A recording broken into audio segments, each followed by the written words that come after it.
Hello everybody, it is Claudia over at Colorful Creations, and like always I'm starting off with conditioned clay, and today we are going to be making Sir Daijin from the movie Suzume.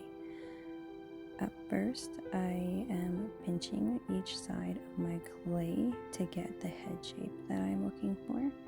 He has kind of this weird diamondy shape face, and then he has a pointy little nose that goes upward.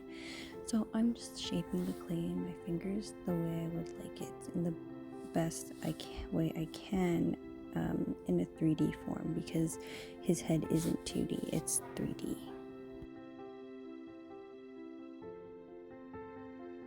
So now what I'm doing is I'm taking my thumbs and I'm pressing down on the clay to give him some eye sockets just over his nose.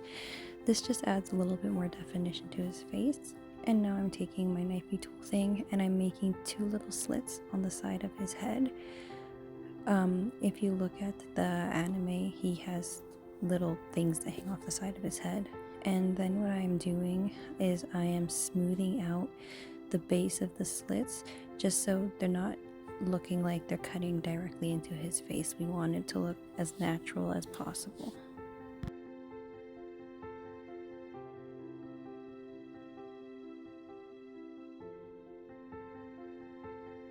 And there I am using my thumbs again to get the shape that I would like and the shape that I'm looking for. I am now taking some excess clay and we're going to be using this to make the ears.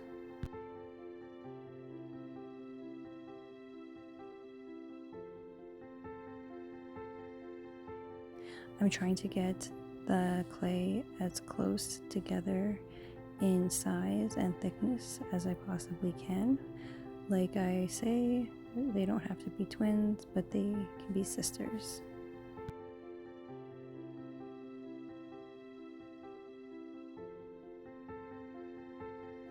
I'm using my glass top here to help me stick the clay onto and get the shape I'm looking for.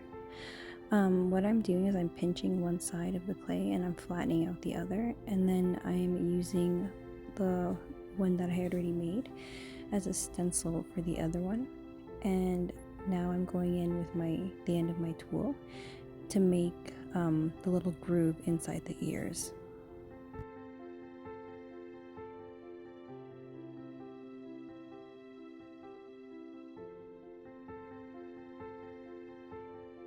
Once I place the ears where I like them, I start to attach the clay to the head piece, and I don't want to lose shape of the ear, so as you're attaching the clay together, make sure you're being mindful of where your ear is sitting and where those details in your head are sitting so you don't flatten them out.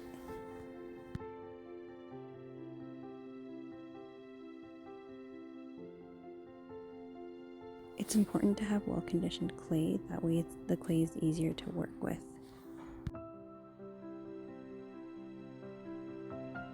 I am now going in with my trusty rubber tool and smoothing everything out and making sure that everything looks seamless and nice and is nicely put together.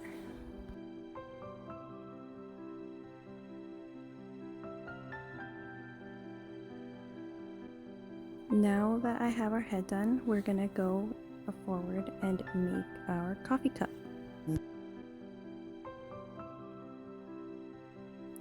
Now I am conditioning my clay.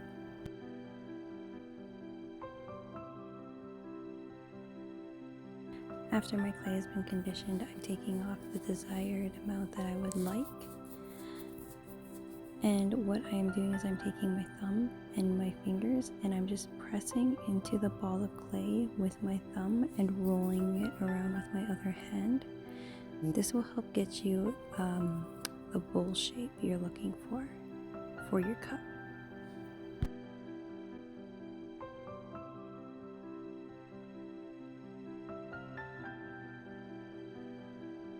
I'm just adding pressure to my thumb and adding pressure to my fingers on the outside and pulling and pushing and pulling and pushing and pulling and pushing.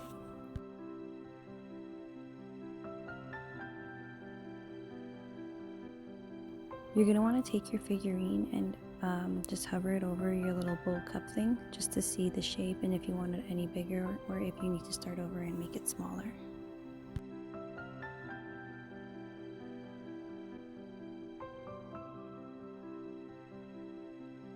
Once you've got the shape you like and you've put your figurine over it to see if you need it any bigger or smaller, you're going to want to take the bit of extra clay and throw it over off of the table like I just did.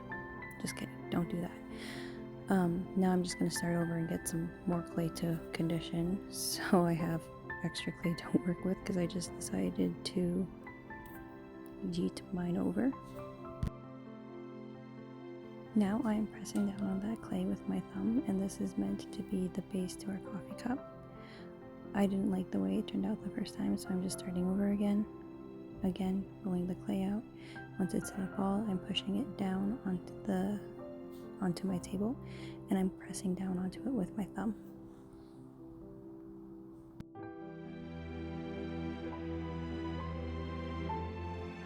Once I got the shape I like, I'm putting my little cup on top of it and pressing down on the center of my cup to attach the base, and I removed it with my razor so it doesn't get too stuck on and wreck my figurine.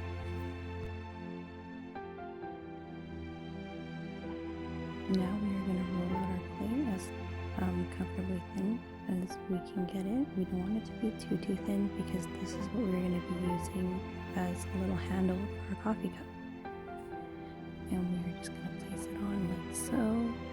This is definitely going to be the hardest part of the coffee cup project, so be patient with yourself and be sure to use your rubber tools to really attach that handle onto your cup and smooth out those edges to give it a nice seamless look.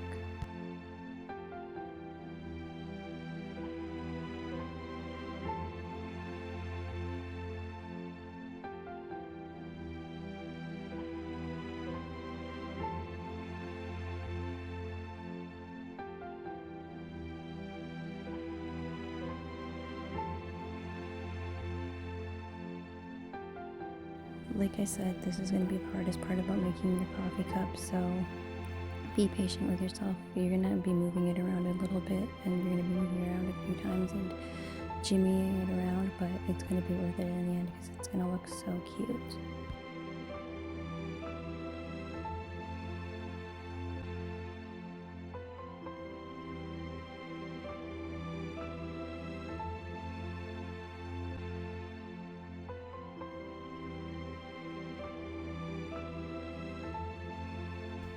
I decided I didn't like this little extra spit here, so I'm just cutting it off with my knifey tool thing and removing it.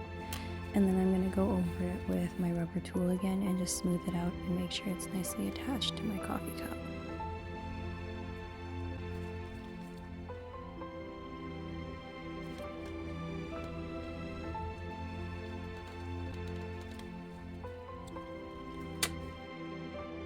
Now we're going to get our body ready for our Sir Daijin because he needs a body.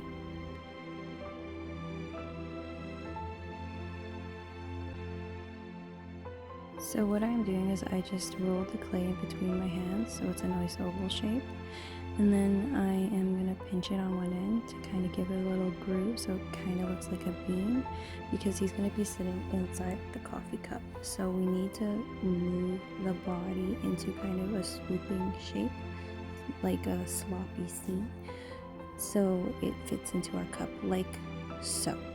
Even though this body didn't end up working for me and I ended up chopping half of it off, so we'll do that together. We'll make this body and then chop half of it off together.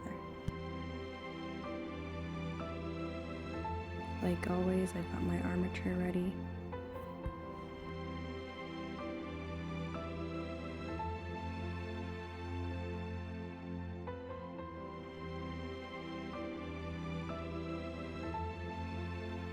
And now I'm going to go through it with my rubber tool like always to attach that neck to the body and the body to the neck, giving it that seamless line and also making it a lot stronger.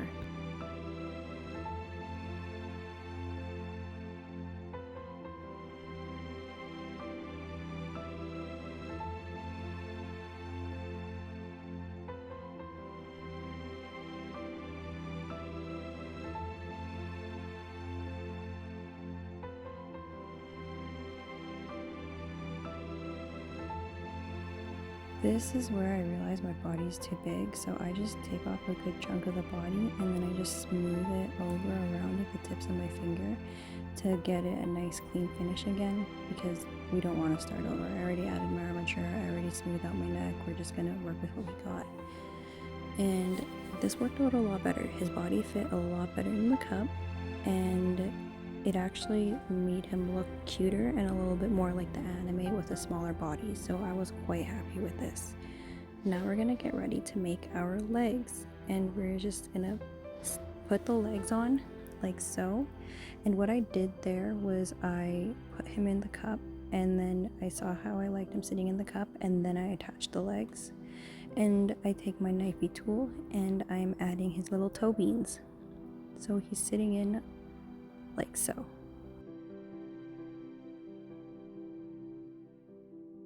So here is part 1 of making Sir Daijin, and I hope to see you in part 2.